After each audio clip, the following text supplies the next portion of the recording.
In other news tonight, this is odd. Turkeys actually taking over a mobile home park in Meade. Yeah, neighbors say what was 10 to 15 turkeys has over the years ballooned to roughly 200 turkeys.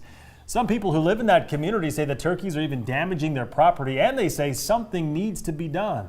KREM 2's Alexa Block has the story tonight.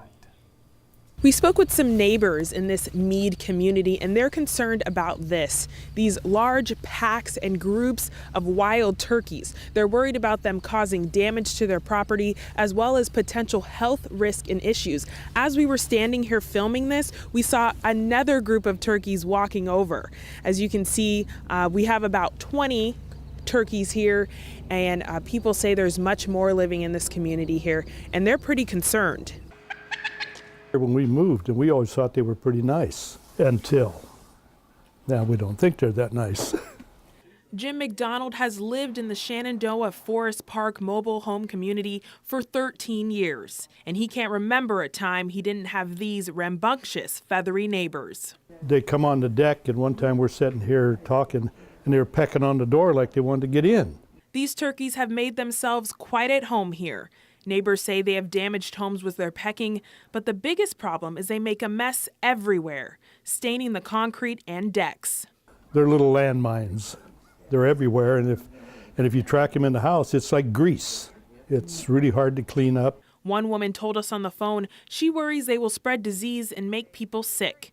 These are all concerns for those who manage the community. It's discouraging at times because people, I get at least 1 or 2 phone calls a day regarding the turkeys. Property manager Sis Rohrenbach says the turkeys were put here about 15 years ago by the Washington Department of Fish and Wildlife. Back then, they had less than 20 turkeys. Now she says they've got around 200 on the entire property.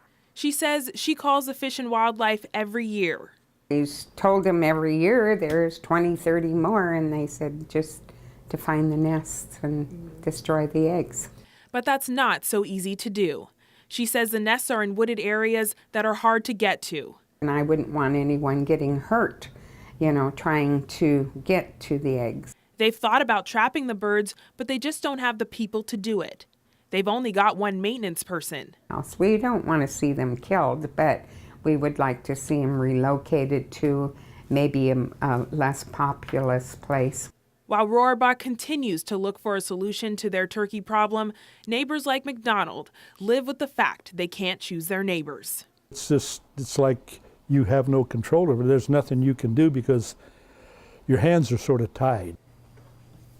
And we reached out to the Washington Department of Fish and Wildlife, and we're still waiting to hear back from them about what, if anything, the people there can do. So a difficult situation for them there. Yeah, we see them on the South Hill, Right. but it's kind of neat when we see them. It's like, oh, there's the turkeys, but I can imagine if there's 200 of them, that wouldn't be very cool. And they are messy. I mean, they leave behind, turkeys were there. So that does get to be a bit of a problem. Yes. For sure.